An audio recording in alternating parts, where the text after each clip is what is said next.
Assalamualaikum warahmatullahi wabarakatuh. Alhamdulillahi rabbil alamin wassalatu wassalamu ala asyrafil anbiya'i wal mursalin wa ala alihi wa sahbihi ajma'in. Allahumma salli wa sallim ala nabiyyina Muhammad wa ala alihi wa sahbihi wa man tabi'ahum bi ihsanin ila yaumiddin, amma ba'd. Allahumma bika asbahna wa bika amsayna wa bika nahya wa bika namut wa ilaika nusyur, amma ba'd. Tuan-tuan dan puan-puan, muslimin dan muslimat rahimani wa rahimakumullah. Kita bersyukur kepada Allah Subhanahu wa taala pada pagi yang berbahagia ini, hari Ahad, seperti yang kita janjikan jam 10.30 pagi. Kita akan membicarakan tentang satu tajuk dalam banyak tajuk di dalam Al-Quranul Karim, iaitu berkenaan dengan Yahudi menurut Al-Quranul Karim. Alhamdulillah, syukur yang tidak terhingga kepada Allah. Pagi ini merupakan pengajian kita buat siri yang ke-6. Ini bermakna hari yang ke-6 kita telah sama-sama dapat diberikan peluang oleh Allah untuk kita mendalami, mengukuhkan, menambahkan pengetahuan kita berkenaan dengan satu golongan manusia yang kita selalu minta dalam suratul Fatihah untuk Allah menjauhkan kita, yang mereka ini digelar dengan gelaran Al-Maghdub, iaitu golongan yang dimurkai oleh Allah Subhanahu wa taala.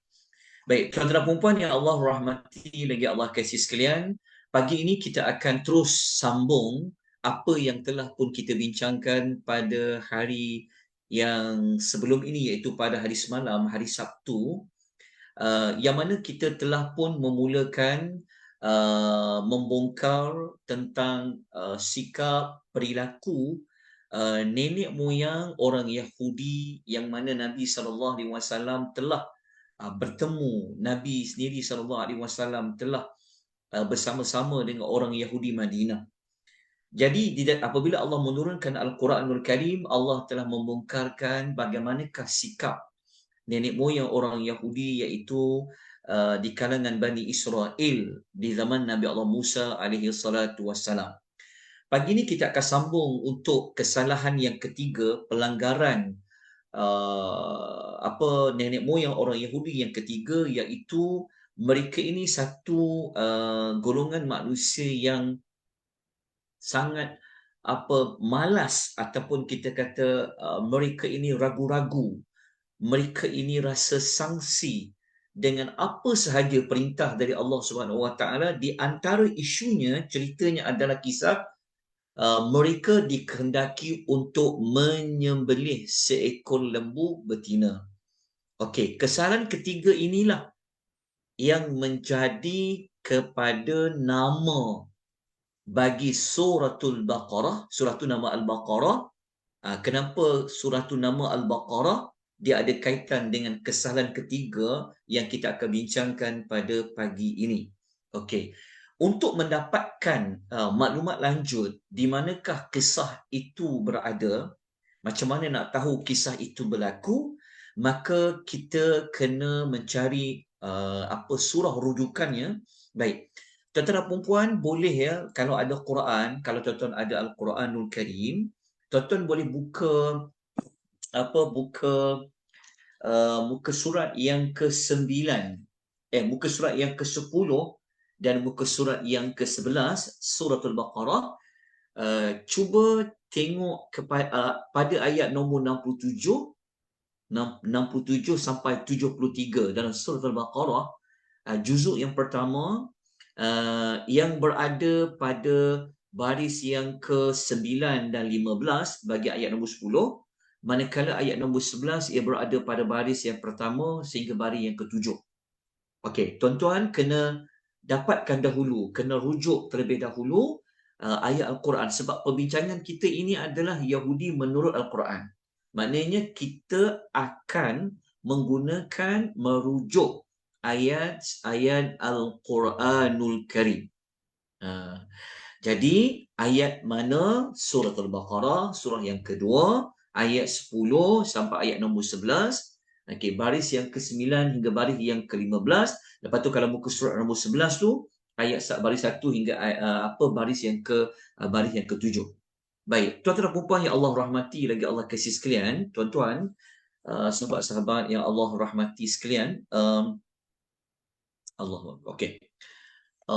Kisah ini sebenarnya, kalau kita nak baca ayat satu persatu, dia akan memakan masa yang dia akan mengambil masa yang agak lama, kerana kita bukan sesi ini bukan sesi untuk kita mentadabbur satu persatu ayat, tetapi kita cuma mengeluarkan intipati, kita hanya mengeluarkan kita panggil apa, intisari utama pada ayat tersebut. Jadi kalau sesiapa yang mempunyai nota, kalau kita rujuk di apa nota yang dibekalkan. Okey, sebelum tu saya ingin jelaskan kepada tuan-tuan perempuan ya, kita ni pagi ni kita menggunakan 3 saluran seperti mana yang kita telah gunakan sebelum ini. Pertama, kita ada saluran kita gunakan Zoom. Kita akan gunakan Zoom, kemudian kita terus salurkan juga di FB page Malaysian Tadabbur Academy.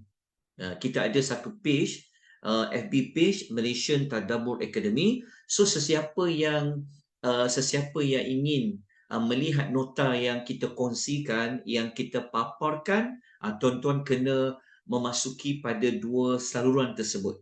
Sebab dekat TikTok ini kita tidak dapat memaparkan nota, cuma sekadar tuan-tuan boleh mendengar suara saya secara verbal sahaja. Baik. Kisah bermula ayat nombor kita sebut tadi, untuk kesalahan yang ketiga Bani Israel ini, nenek moyang orang Yahudi ini, dia bermula daripada ayat yang kita sebut tadi, bermula daripada ayat nombor berapa saya sebut tadi ya? Ayat nombor 67. Okey, bermula ayat nombor 67. Okey. Kalau kita buat ringkasan lah, kalau kita tengok dekat nota, ada yang saya paparkan sekarang ni. Okey, kalau ringkasan sebenarnya kisah ini dia bermula daripada kisah dia bermula sebenarnya kisah mencari lembu betina ni. Kenapa? Sebenarnya dia dikaitkan untuk membongkarkan, nak mencari siapa pembunuh.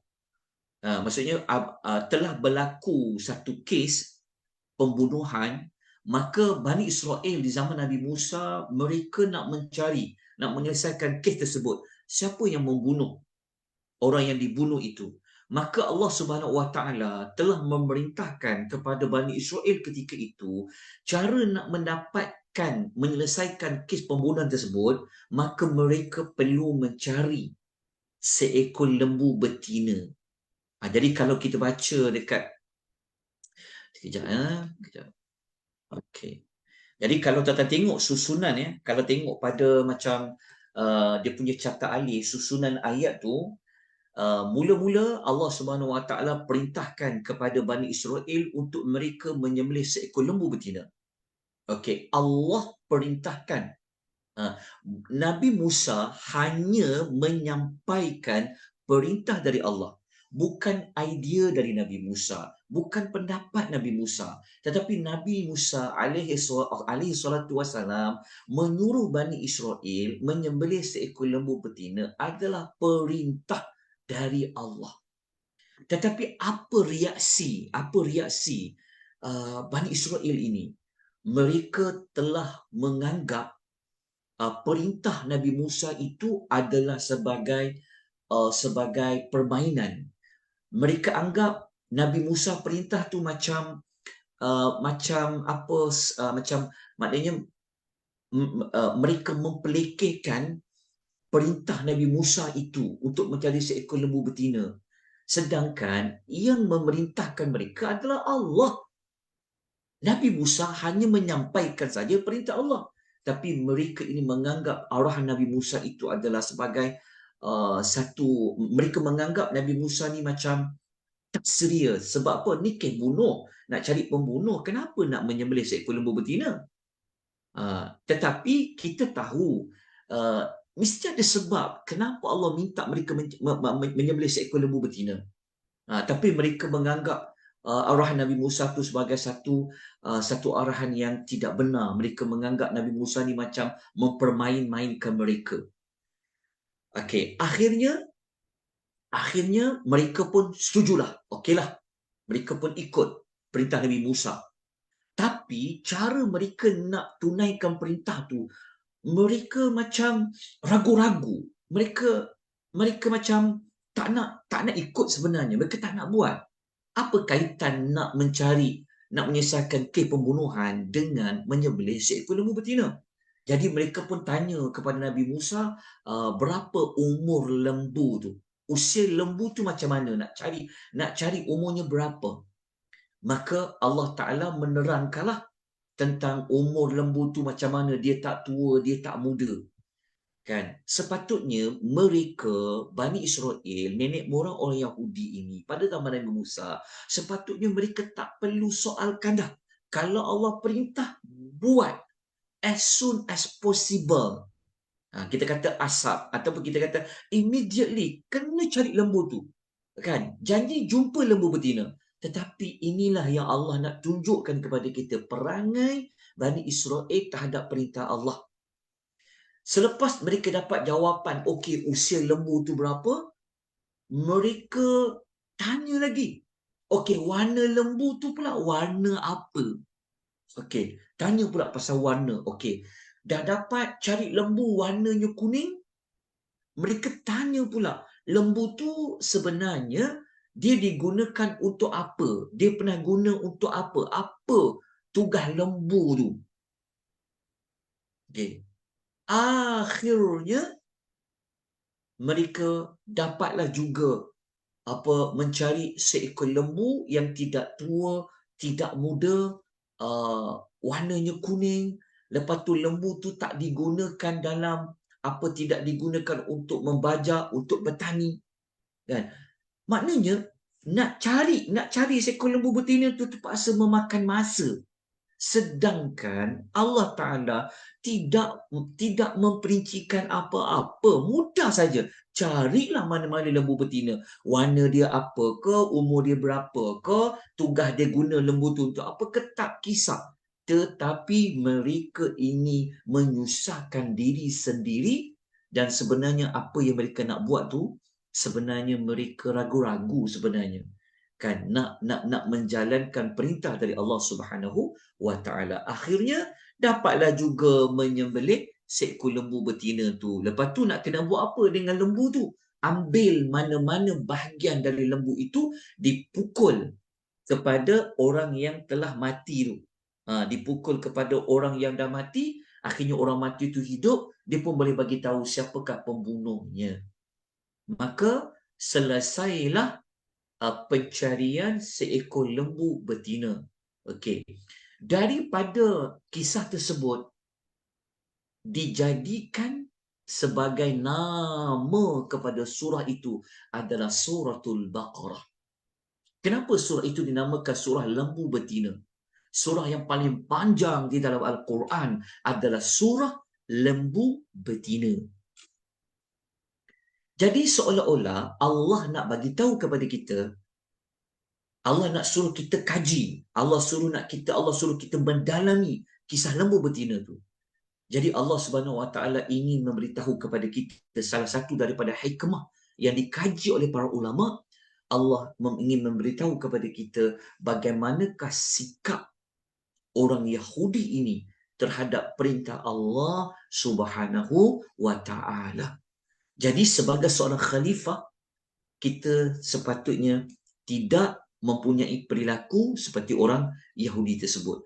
Okey, ringkaskan cerita daripada kes ini, tuan-tuan, kalau sesiapa yang ada nota, kita telah letakkan ayat Qurannya, kemudian terjemahan ayatnya, ada carta alih dia lagi.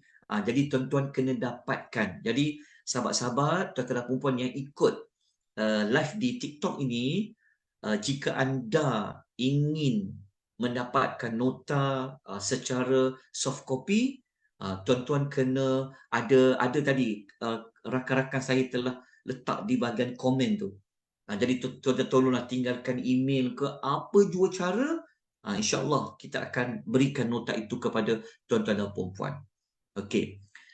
Kemudian, tuan-tuan puan-puan rahimani wa rahimakumullah, saya tidak bercadang untuk membaca satu ayat kepada satu ayat kerana dia akan makan masa yang lama.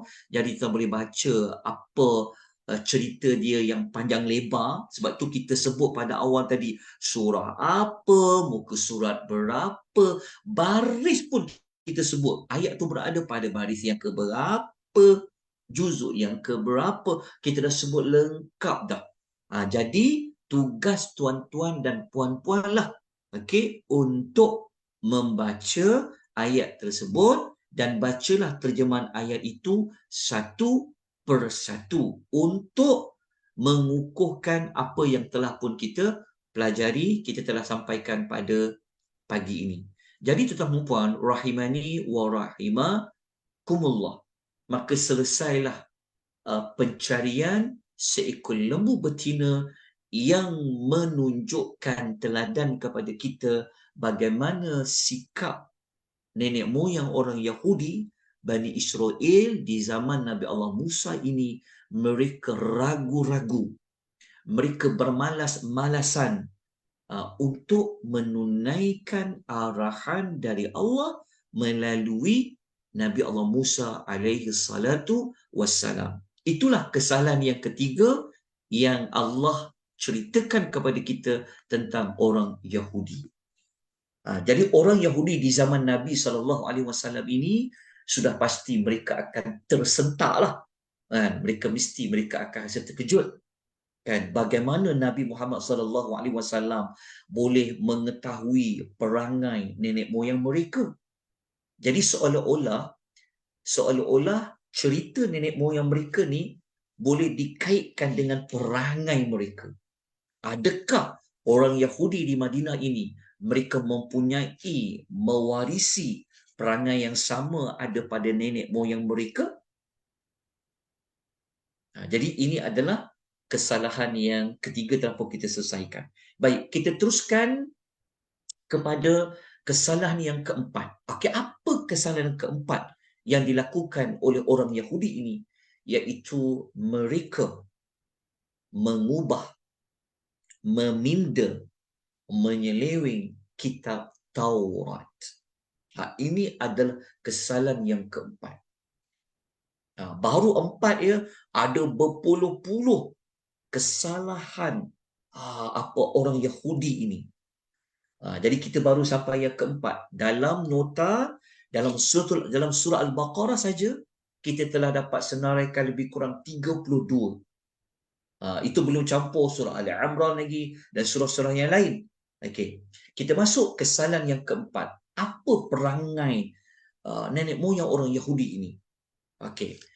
Untuk mendapatkan maklumat di dalam Al-Quran, sebab tajuk kita memang perbahasan Yahudi menurut Al-Quran, memang kena rujuk ayat Quran. Tuan-tuan kalau ada Quran sila buka ya, muka surat nombor 11. Muka surat nombor 11 ayat 75. Muka surat 11 ayat 75. Kalau buka Al-Quran, saya pun buka Al-Quran sekarang ni.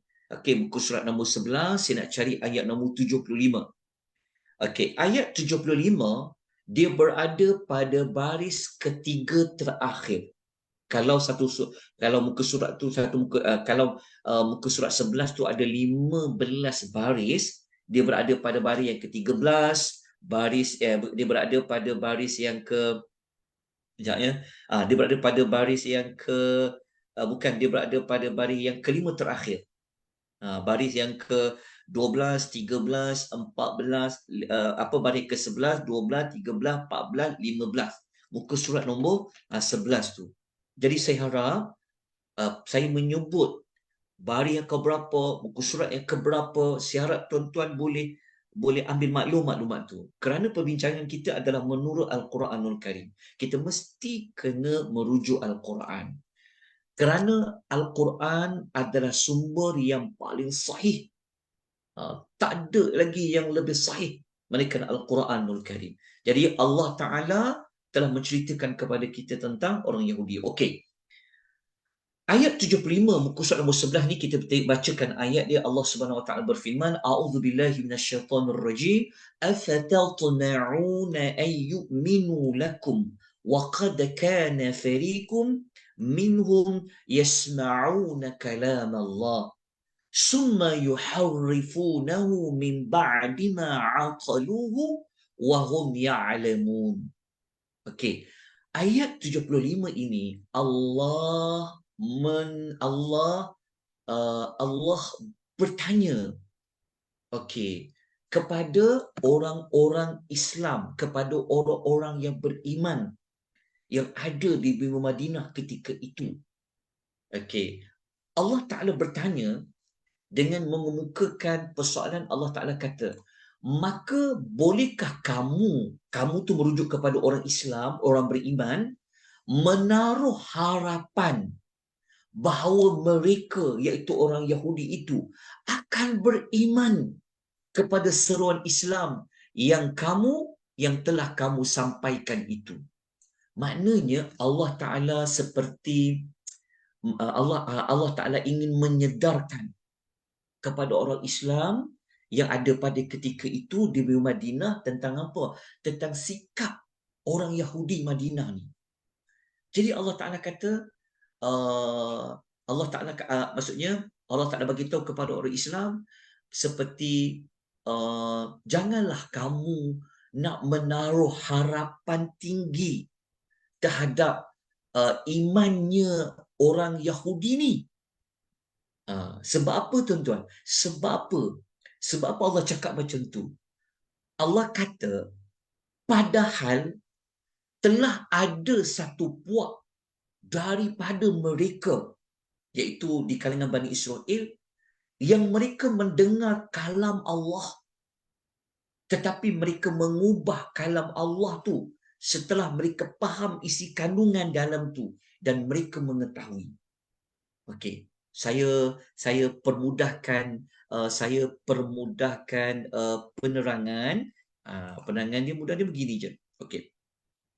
Allah Ta'ala menegur, Allah memberi peringatan kepada orang-orang Islam, orang beriman tentang apa? Sebab orang Islam ni, mereka sangat berharap bahawa orang Yahudi ni dapat ikut masuk Islam, mereka boleh terima Nabi Muhammad, mereka boleh boleh mentaati perintah Allah, kan? Tetapi Allah Ta'ala Maha mengetahui, kan, apakah sebenarnya tindakan orang Yahudi ini. Kenapa? Kerana orang Yahudi ini, nenek moyang mereka itu dulu mendengar sendiri kitab Taurat. Orang Bani Israel dahulu, mereka mendengar Taurat yang Nabi Musa baca. Nabi Musa sampaikan kitab Taurat tu kepada mereka. Faham tak? Dan orang yang Bani Israel dahulu, mereka faham. Ada di kalangan mereka yang faham, okey, apa isi kandungan kitab Taurat tu, Allah cakap apa yang Allah nak bagi tahu. Kita dah sebut dah semalam.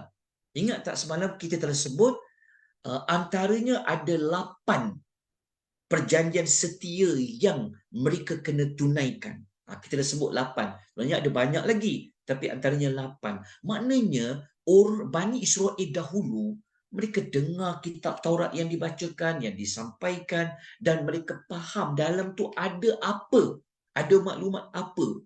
Tapi mereka buat apa? Mereka ubah. Mereka ubah. Ubah tu macam mana ubah? Apa maksud yuharrifunahu?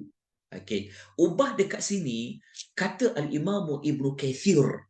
Ibnu Kathir mengatakan mereka ubah tu maksudnya mereka tafsirkan kitab Taurat, isi kandungan kitab Taurat tu dengan penafsiran yang lain. Tuan tak faham tak? Mereka baca kitab Taurat tu, mereka faham kitab Taurat tu, isi kandungan kitab Taurat tu berkenaan dengan apa. Tetapi ketika mereka menyampaikan kembali isi kandungan kitab Taurat kepada orang lain, mereka ubah, mereka tafsirkan dengan pentafsiran yang salah. Faham tak? Contohnya ada orang ada orang tanya tentang satu ayat dalam Quran, contoh. Ada orang dia pun baca. Tapi apa makna ayat tu? Orang itu dia selewengkan makna ayat tu. Dia buat-buat reka ayat tu maksud dia apa. Sedangkan Allah maksudkan ayat tu makna sekian-sekian-sekian. Tapi mereka ubah, mereka tafsir dengan tafsiran yang salah. Sebab itu kata Ibn Kathir dalam tafsir dia, dia menukilkan kata-kata Mujahid seorang tabi'in yang mengubah makna dalam kitab Taurat itu adalah para ulama Yahudi. Para ulama Yahudi yang pandai baca kitab Taurat ni, mereka lah yang telah menyeleweng makna, tukar pada makna yang salah. Okey, itu adalah maksud yuharifunahu. Okey. Dalam masa yang sama, mereka ini kata apa? Kata Allah Subhanahu Wa Taala, wahum ya'lamuna. Mereka ini mengetahui apa? Nenek moyang orang Yahudi ni, mereka tahu kesalahan mereka mengubah tu, faham tak? Maksudnya Bani Israel ni, mereka tahu apa mereka dah buat. Mereka tahu kesalahan mereka, memberikan tafsiran yang salah. Jadi walaupun mereka tahu, mereka tetap ubah makna dia, tokok tambah makna dia. Itulah yang Allah nak sampaikan. Jadi antara apa yang mereka selewengkan makna, antaranya adalah tentang dalam kitab Taurat ada maklumat berkenaan dengan Nabi Muhammad sallallahu alaihi wasallam. Sifat-sifat Nabi dalam tu, ciri-ciri Nabi sallallahu alaihi wasallam dalam tu. Tetapi mereka telah ubah. Kalau contoh dalam kitab Taurat kata Nabi tu adalah di kalangan bangsa Arab, mereka tukar. Dia bukan bangsa Arab, dia sebenarnya adalah Nabi lain, dia daripada keturunan Bani Israel. Itu di antara contohnya. Di antara contohnya. Okey. Jadi Allah Ta'ala mengingatkan orang beriman di Madinah itu. Janganlah korang harapkan sangatlah orang Yahudi ni nak beriman. Kan? Jangan harapkan sangat orang Yahudi ni nak ikut kamu, kata Allah. Sedangkan mereka mempunyai darah daging nenek moyang mereka Bani Israel yang boleh ubah kitab Taurat, boleh seleweng maknanya, dan mereka buat dalam keadaan mereka sedar, dalam keadaan mereka tahu, kata Allah Subhanahu wa Ta'ala. Jahat tak nenek moyang orang Yahudi ini? Jadi kejahatan itu mereka orang Yahudi di zaman Nabi itu mewarisinya. Okey. Ayat lain yang saya nak kita kuatkan untuk kesalahan yang keempat ni, iaitu kesalahan apa? Mengubah kitab Taurat ni, kita kena tengok satu lagi surah. Okey, kita tengok lagi satu lagi surah dalam satu lagi ayatnya, surah sama, masih surah Al-Baqarah ya, masih dalam surah Al-Baqarah, tapi kita nak tengok ayat nombor 79. Kita nak tengok ayat nombor 79, muka surat nombor 12. Okey, sila buka Al-Quran, muka surat nombor 12 ya. Saya pun buka sekarang Al-Quran, muka surat nombor 12 ni. Okey, saya cari ayat nombor 79. Ayat nombor 79 dia berada pada baris yang ketiga, baris keempat, baris kelima. Ayat nombor 79 surah Al-Baqarah. Okey, ayat ini adalah ayat lain yang mengukuhkan, akan memberikan pengukuhan kepada kita tentang kesalahan nenek moyang orang Yahudi ini. Mereka mengubah isi kandungan kitab Taurat. Okey, jadi kita bacakan ayatnya. A'udzubillahi minasyaitonirrajim. Fawailul lilladzina yaktubunal kitaba biaydihim summa yaquluna hadza min 'indillahi liyashtaru bihi thamanan qalila fawailul lahum mimma katabat aydihim wa wailul lahum mimma yaksibun. Okey. Ayat ini Allah Subhanahu Wa Taala menerangkan kepada kita. Kita tengok dekat terjemahan ayat dia. Allah Taala kata fawailun tau. Fawailun ni doa kecelakaan tau. Wailun, wailun. Ayat nombor 79 ni. Dua kali ya Allah ulang kecelakaan lah. Kecelakaan besar lah. Kecelakaan besar lah. Bagi siapa? Bagi siapa? Bagi orang yang menulis kitab Taurat dengan tangan mereka. Tahu tak menulis kitab Taurat dengan tangan mereka? Kita tak kena faham macam ni. Okey. Kitab Taurat yang asli, yang original, yang tak diubah, memang dia datang dalam bentuk ditulis. Allah turunkan kepada Nabi Musa di Gunung Tursina ketika mana Nabi Musa bermunajat kepada Allah selama 40 malam. Kita semua tahu cerita tu. Nabi Musa naik kat Gunung Tursina selama 40 malam. Kemudian dia menerima kitab Taurat yang sudah tersedia ditulis. Okey. Tetapi dekat sini Allah Ta'ala kata kecelakaanlah bagi orang yang menulis kitab Taurat dengan tangan mereka. Maksud dia ulama-ulama Yahudi ni mereka salin balik. Mereka salin balik kitab Taurat tu. Kan macam kita kan ada mushaf, ada Quran. Lepas tu salin balik Al-Quran tu dalam kertas lain. Dalam dokumen yang lain. Contohnya. Jadi kitab Taurat tu ulama-ulama Yahudi ni, pendeta-pendeta Yahudi ni yang tahu kitab Taurat tu, dia tulis balik dengan tangan mereka. Kemudian yang mereka tulis tu sebenarnya mereka dah tokok tambah dah. Mereka dah ubah dah maklumat-maklumat dalam tu. Okey. Lalu mereka cakap apa? Mereka kata kepada orang lain. Kan? Setelah mereka tulis tu, mereka kata apa? Maknanya mereka salin balik, mereka kata, inilah yang kami tulis ni, ia adalah dari Allah. Orang yang tak tahu kitab Taurat tu, tuan-tuan, tak semua Bani Israel mereka mengetahui isi kandung kitab Taurat, nak baca dia. Tak semua pun sebenarnya. Tapi ada sebilangan mereka yang tahu.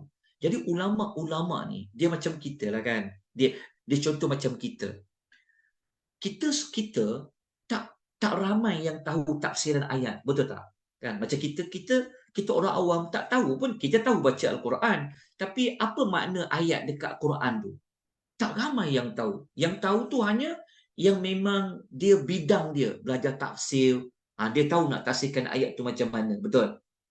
Jadi yang tahu tafsiran kitab Taurat, dia dah salin semula tadi tu, dia cakap yang kami salin ni dari Allah.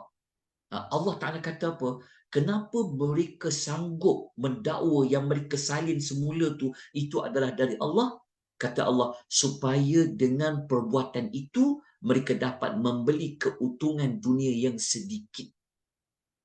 Lepas tu Allah Ta'ala kata sekali lagi, kecelakaan besarlah bagi mereka disebabkan apa yang ditulis oleh tangan mereka, dan kecelakaan besarlah kata Allah bagi mereka dari apa yang telah mereka lakukan.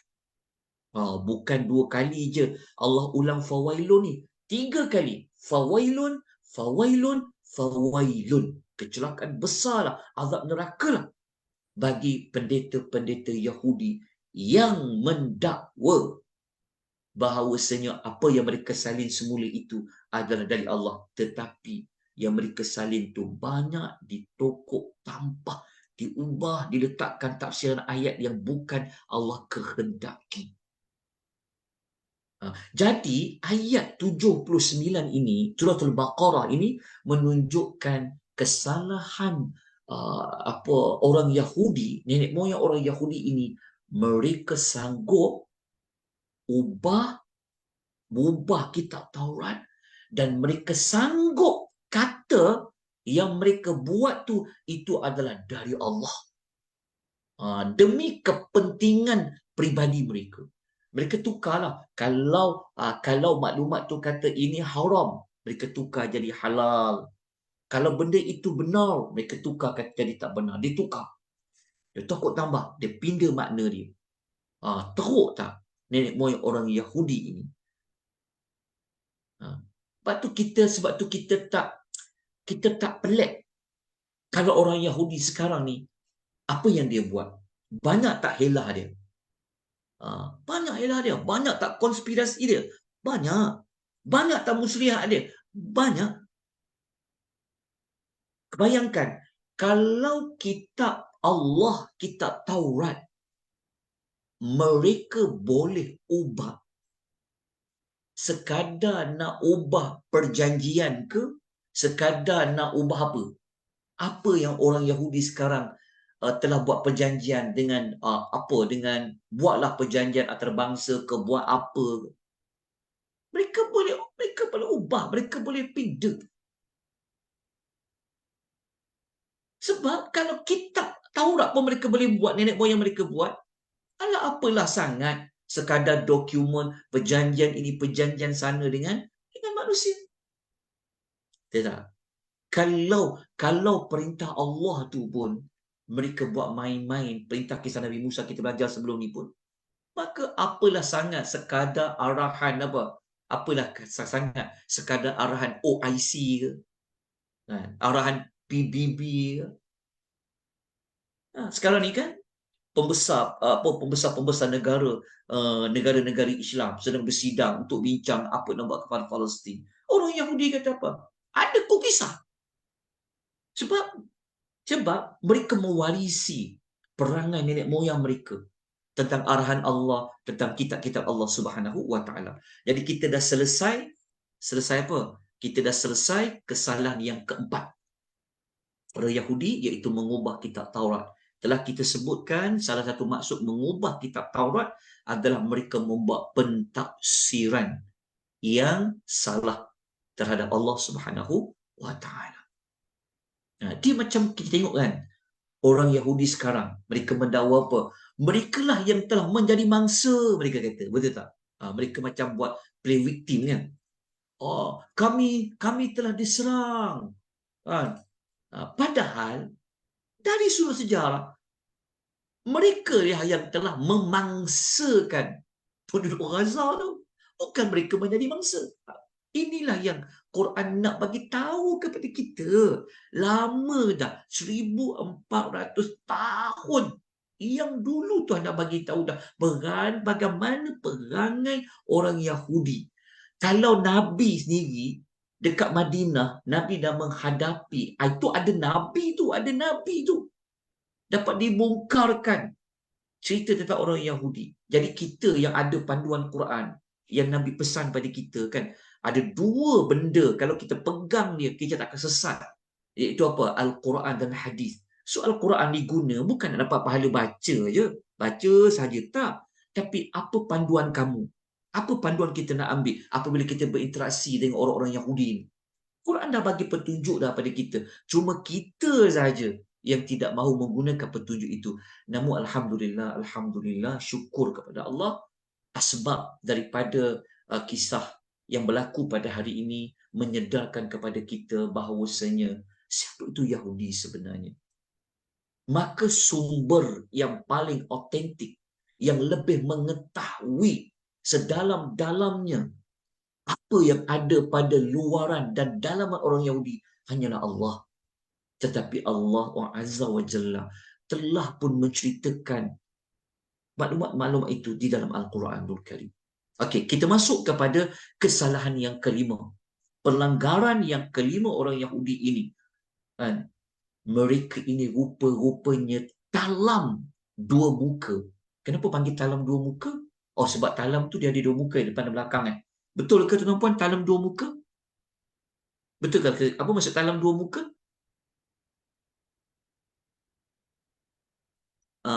Bahasa mudah dia, kalau dalam bahasa Quran dia panggil munafiq. Kita tahu tak orang Yahudi ni sebenarnya munafik? Munafik juga. Dia bukan orang Arab munafik saja, tapi orang Yahudi ni munafik. Kita tengok, saya tunjukkan kepada tuan-tuan dan perempuan dalam Al-Quran. Allah bagi tahu kepada kita orang Yahudi ni talam dua muka. Tetap. Kalau depan media massa Betul tak? Dalam media massa, oh dekat dalam himpunan ni, oh manis mulut dia, cakap beginilah, beginilah, begini. Tetapi dalam hati mereka, sanubari mereka, mereka ini ada agenda yang lain.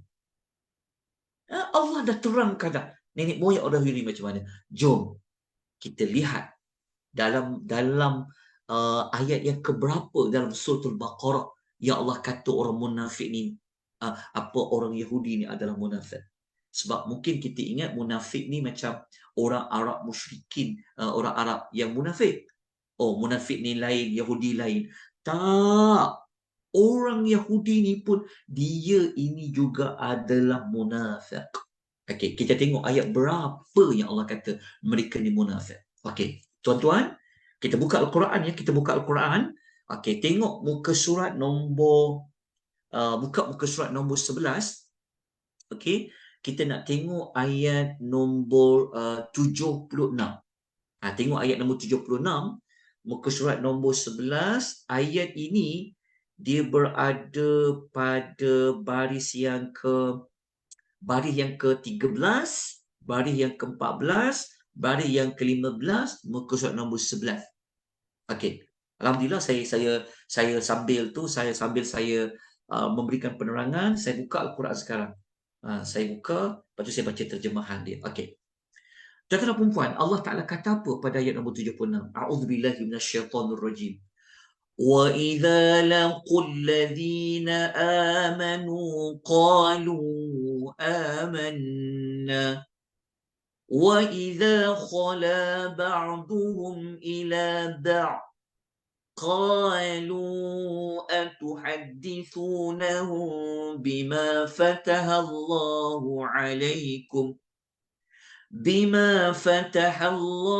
عَلَيْكُمْ ليحاجوكم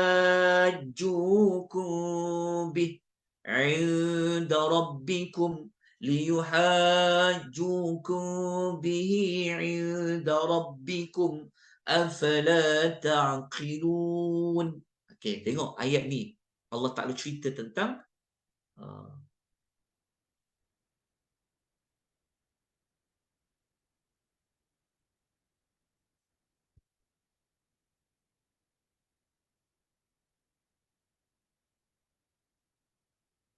okay. Dia tengok ya, ayat ni Allah sebut tentang apa? Allah Ta'ala berfirman, A'udzubillahi minasyaitonirrajim.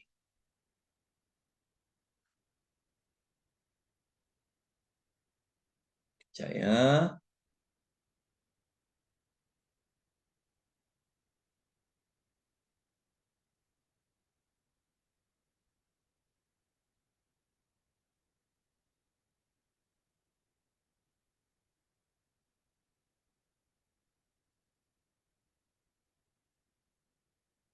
Okey. Tuan-tuan dan puan-puan rahimani rahimakumullah. Okey, saya lanjutkan ya. Okey, tuan-tuan boleh dengar tak suara saya? Boleh, Ustaz. Boleh Ya, jelas. Okey, saya punya live di TikTok telah di-remove. Allahu Akbar. Apa telah di-remove. TikTok kata dia kata pengisian pagi ni dia berbentuk macam menimbulkan kebencian, dia kata. Ya Allah, salli wa sallim ala nabiyyina Muhammad. Cahat juga TikTok dia tuan Tengok Allahu Akbar. Tak apalah. Okey, tu kita dah cuba the best. Okey, Allah yang akan Allah Ta'ala memberi ganjaran kepada kita. Okey, kita teruskan. Okey, kita teruskan ya. Okey. Okey. Ayat ni Allah Ta'ala kata, dan apabila mereka, iaitu orang Yahudi pada zaman Nabi Sallallahu Alaihi Wasallam bertemu dengan orang yang beriman. Okey, orang Yahudi Madinah ni, kalau dia jumpa sahabat-sahabat kan, orang beriman dekat Madinah tu, mereka kata apa? Oh, kami telah beriman, kami telah beriman. Okey. Apabila mereka berkumpul sesama sendiri, mereka berkata, patutkah kamu ceritakan kepada mereka tentang apa yang telah diterangkan oleh Allah kepada kamu? Faham tak tuan-tuan? Maksud dia apa? Orang Yahudi ni, apabila dia balik jumpa geng-geng dia orang macam cakap apa? Dia orang cakap dekat sama Yahudi, kita ni sebenarnya kan tak patut pun cakap dekat orang-orang Islam tu apa maklumat yang ada dalam kitab Taurat, maksud dia. Patutkah kamu ceritakan kepada mereka tentang apa yang telah diterangkan oleh Allah kepada kamu? Okay, nak tahu tak apa maksud apa yang telah diterangkan oleh Allah kepada kamu? Maksud dia adalah dalam tafsir Tabari mengatakan iaitu tentang isu kebangkitan Nabi Muhammad sallallahu alaihi wasallam yang mereka kena ikut dan mereka kena beriman. Okey, maksud dia apa? Orang Yahudi ni seperti kita katakan, siapa yang ada mengikuti apa pengajian kitab Taurat yang kita alhamdulillah kita dah selesai pada minggu lepas, lebih kurang 11 siri tak silap saya, tapi tak apa, tuan-tuan yang tak sempat ikut tak apa. Sebenarnya dalam kitab Taurat memang ada maklumat tentang Nabi akhir zaman iaitu Nabi Muhammad. Dan dalam kitab Taurat memang mereka telah diperintahkan oleh Allah untuk sokong ikut Nabi akhir zaman ni. Jadi orang Yahudi ni mereka tahu maklumat tu. Sebab tu mereka cakap dekat kawan-kawan diorang, mereka cakap apa? Mereka cakap, patut ke kamu ceritakan kepada mereka tu orang Islam tentang apa yang terterangkan oleh Allah kepada kamu. Apa dia? Isu tentang kenabian Rasulullah Muhammad sallallahu alaihi wasallam. Lepas tu mereka kata lagi, sehingga mereka orang Islam dapat menjadikannya hujah yang dapat mengalahkan kamu di sisi Tuhan kamu. Tidakkah kamu berakal? Maksudnya nanti orang Yahudi kata macam ni tau. Kalau kita cerita dekat diorang maklumat kitab Taurat tu nanti cerita yang benar, nanti akan backfire balik kat kita. Faham tak orang Yahudi kata apa? Jadi maksudnya orang Yahudi ni mereka cuba sorokkan tahu maklumat tu sebab nanti kalau orang Islam tahu, orang Islam boleh suruh kita ikut Islam tu, terima Nabi tu sebab dan kitab Taurat tu ada maklumat tu. So kenapa kau tak ikut? Dalam bahasa kita bercakap ni macam backfire lah. Macam tu lah apa orang-orang Yahudi ni. Tapi waktu mereka jumpa orang beriman, mereka kata, yo kami orang Yahudi ni pun memang kami kena ikut Muhammad. Memang ada maklumat tu dalam kitab-kitab kami tentang Nabi akhir zaman ni daripada keturunan Nabi Ismail. Kan? Kami je tak kena ikut. Faham tak? Tapi ketika mereka jumpa, mereka kata menyesal pula. Kita cakap macam tu. Okey. Ini kita nampak kemunafikan yang ada pada orang Yahudi. Baik, tuan-tuan dan puan rahimani wa rahimakumullah. Kita terus kepada kesalahan yang keenam. Setakat ni boleh faham tak kesalahan yang kelima ni? Boleh faham tak tuan-puan? Faham, Ustaz? Faham ya? Okey. Kejap ya. Ranking voice kejap. Masya Allah. Okey. Saya pun tak tahulah, saya punya doa lah ya supaya TikTok saya ni saya boleh bersiaran kembali sebab dekat TikTok ni ada ramai juga anak-anak muda yang ikut tau. Jadi sayang sangat kalau tapi saya dapat mesej ni dia kata ranking access suspended. Dia kata reason dia hateful behavior. Ikutlah. Okay, kejap ya. Saya tak kisah sangat pun, tak ada TikTok ni puan. Tapi sebenarnya sayanglah sebab tu tuan-tuan ni yang ikut melalui Zoom ni FB page, saya minta maaf ya kalau saya juga beri ketumpuan kepada TikTok sebab TikTok ni live, jadi kadang-kadang muka saya ni saya terpaksa pandang ke belah kanan. Kita bagi peluang juga kepada sahabat-sahabat kita yang ikut. Sebab tu saya selalu sebut kita kempen ikutlah Zoom, nak tengok nota ikutlah FB page lah. Tapi terserahlah kepada minat masing-masing lah. Okey. Nombor 6. Ni last sekali untuk pagi ni puan ya. Ni last sekali untuk mengisah kita pada pagi ni. Sebab kita pun dah sejam. Okey. Kesalahan yang keenam orang Yahudi ni, mereka boleh main-main tau dengan azab neraka. Cakap Yahudi ni. Dia boleh main-mainkan dengan azab neraka. Macam mana mereka bawa main dengan azab neraka ni? Okey, mari kita tengok. Dan kita tengok ayat dia, kena tengok dalam surah Al-Baqarah ayat 80 muka surat nombor 12. Muka surat nombor 12. Okey, saya minta maaf sebab mungkin kalau sebelum ni masa saya buat dengan TikTok tu macam saya ulang banyak kali maklumat ayat ni sebab di TikTok ni dia macam baru masuk jadi saya terpaksa ulang. Saya harap tuan-tuan boleh bersabar dengan pengulangan yang selalu saya sebutkan. Okey. Surah Al-Baqarah ayat 80 muka surat nombor 12 ni.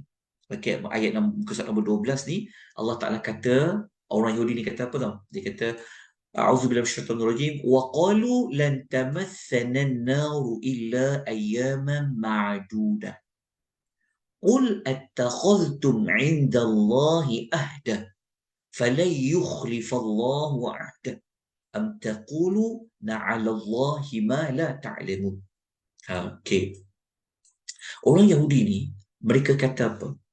Mereka berkata, kami ni tak akan sama sekali akan disentuh oleh api neraka kecuali beberapa hari yang tertentu je. Orang Yahudi ni dia kata, seolah-olah orang Yahudi ni, okay, dia kata, kalau kami masuk neraka pun kejap je, dia bercakap, sekejap je dia masuk neraka. Lepas tu Allah Ta'ala minta kepada Nabi supaya tanya dekat dia orang, macam mana dia tahu masuk neraka tu sekejap?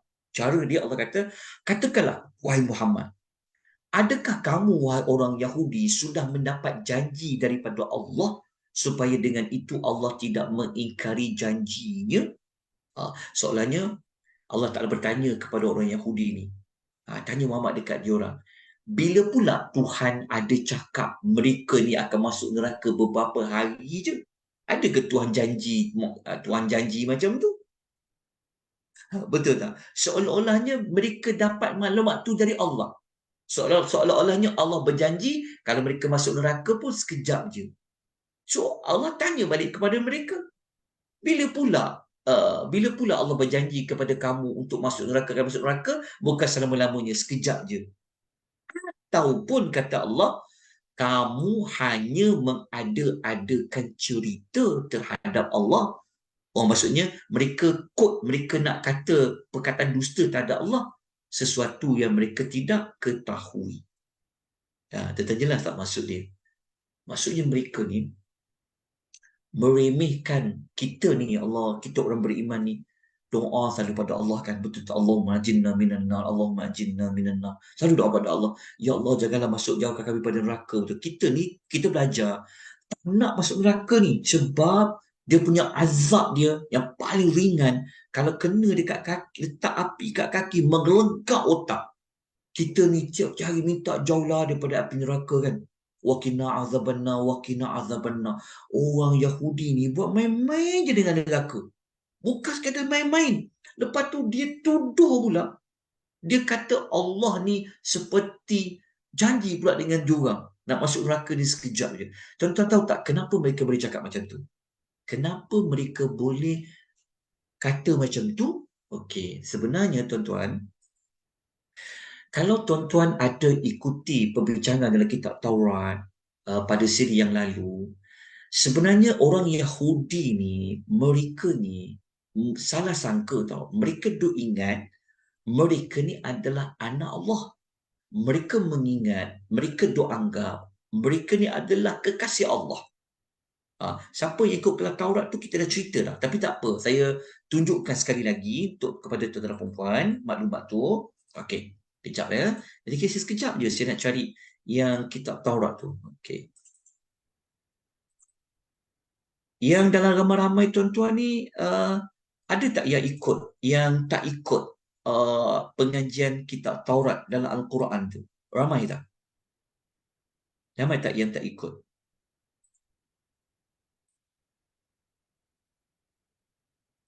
Ramai.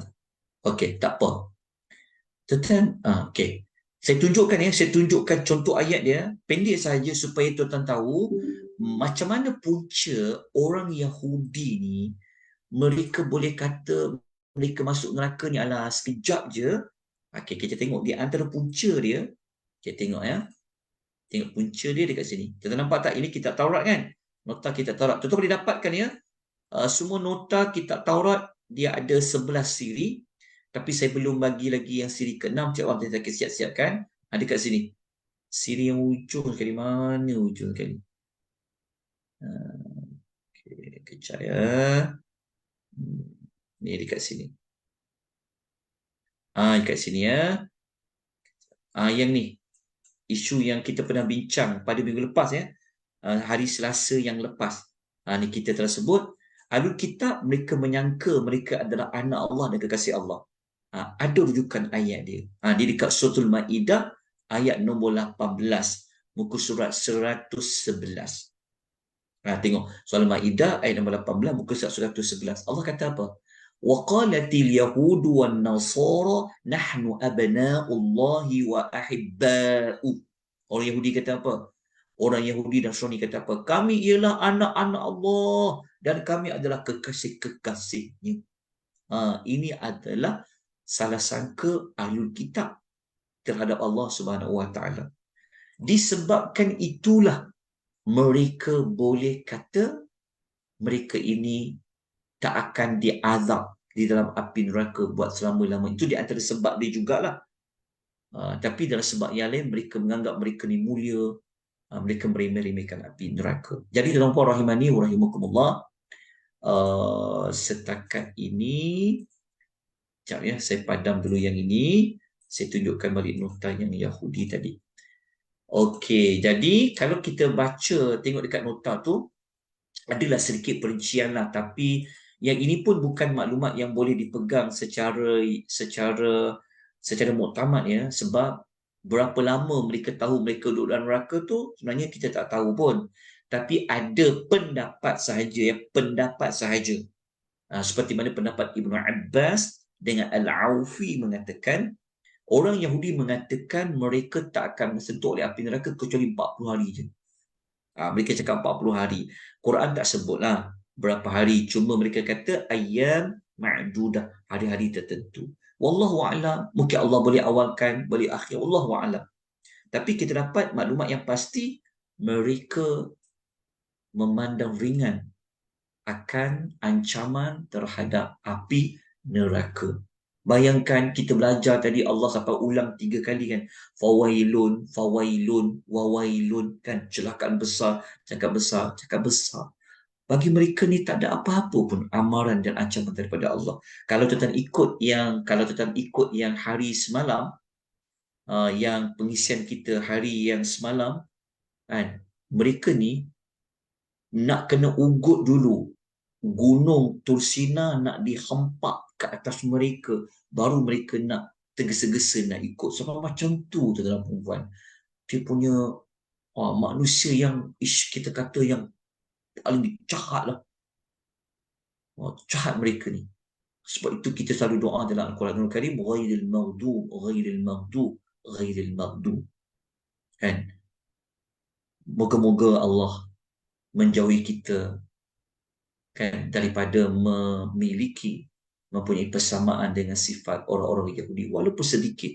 Minta Allah jauhkan kita, kerana mereka ini adalah satu jenis manusia yang akan mendapat kemurkaan Allah yang amat besar di hari akhirat. Itu saja tuan-puan untuk pengisian kita pada pagi ini, untuk siri yang ke-6. Jadi setakat hari ini kita dapat mempelajari lebih kurang ada 6. Okey, ada 6 kesalahan daripada 32. Cuba kita tengok sekejap. 32 pelanggaran orang Yahudi ni. Okey, kesalahan mereka. Alhamdulillah, kita selesai yang ke-6 dah. Okey. Yang ini kita boleh buat rujukan awal ya. Tengok.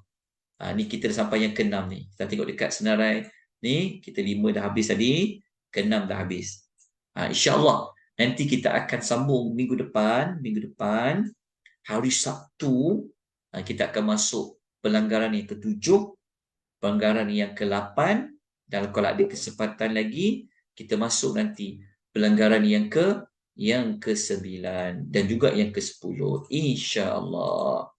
Jadi tuan-tuan boleh baca awal-awal lah ayat yang telah pun diberikan. Jadi sesiapa Yang belum menerima nota daripada siri 1, sebab kita dah siri 6, tolong maklumkan. Tuan ada grup WhatsApp, tuan tahu nombor telefon saya ataupun boleh hubungi Kak Nuriza Desa, ataupun tuan-tuan boleh letak dekat Telegram tu, dia boleh ada komen letak maklumat anda, ataupun kalau ada email tolong hantar pada kami. InsyaAllah kami cubalah dengan sedaya upaya menghantar nota. Jadi tapi taklah janji nota tu sempurna, mungkin ada salah silap kan, sebab apa benda ni kita buat, macam saya buat sendiri je, jadi tak ada orang bantu, tak ada apa, jadi mohon maaf lah kalau terlambat dan sebagainya. Baik, tuan-tuan ada soalan apa-apa atau ada maklumat nak dikongsikan sebelum kita tamatkan pengisian kita pada pagi ni? Silakan. Adakah?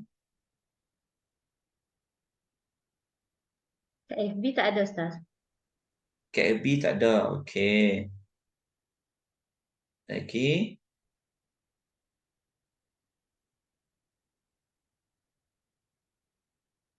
Dekat chat pun tak ada. Dekat chat pun tak ada. Allah suspended from November. Okey. Okey, tak ada nak. Okey. Kalau tak ada, terima kasih banyak-banyak pada semua. Jazakumullah khair. Semoga boleh mengikuti pengisian ini dengan baik, dengan berkesan. Boleh sebar-sebarkan, ajak lagi siapa-siapa yang nak mengikuti melalui dua saluran. Di FB page Academy, FB page Malaysian Tadabur Board Academy, atau melalui Zoom. Kalau nak ajak kawan-kawan berada dalam grup WhatsApp pun dialu-alukan. Okey saja tuan-puan. Mohon maaf atas kekurangan, kelemahan, sama ada pada penyampaian, sama ada pada nota yang disediakan, sama ada pada hebahan dan apa sahaja daripada apa sahaja yang pihak Akademi Tadabbur Malaysia telah usaha buat. Mohon ampun dan maaf. Doakan semoga kelas kita dapat berjalan seperti yang dirancangkan. Jadi kita jumpa pada minggu hadapan, siri yang ke-7 hari Sabtu dan juga siri yang ke-8 pada hari Ahad. Namun begitu boleh ikuti kelas-kelas pada setiap malam, kecuali malam macam malam ni tak ada. Kita ada pada Isnin malam Selasa ada, Selasa malam Rabu ada, Khamis malam Jumaat ada, Jumaat malam Sabtu ada. Cuma Sabtu malam Ahad dengan Ahad malam Isnin kita ada kelas. InsyaAllah saya cuba untuk buatkan pengisian itu setiap malam, melainkan malam Rabu, malam Khamis saja. InsyaAllah, doakan semoga kita dapat memanfaatkan umur, waktu, tenaga, wang ringgit kita, masa kita untuk kita memahami isi kandungan Al-Quranul Karim. Aqulu qouli hadza wa astaghfirullahal azim wa billahi taufiq hidayah. Wassalamualaikum warahmatullahi wabarakatuh. Waalaikumsalam warahmatullahi wabarakatuh. Jazakallah khair, Ustaz.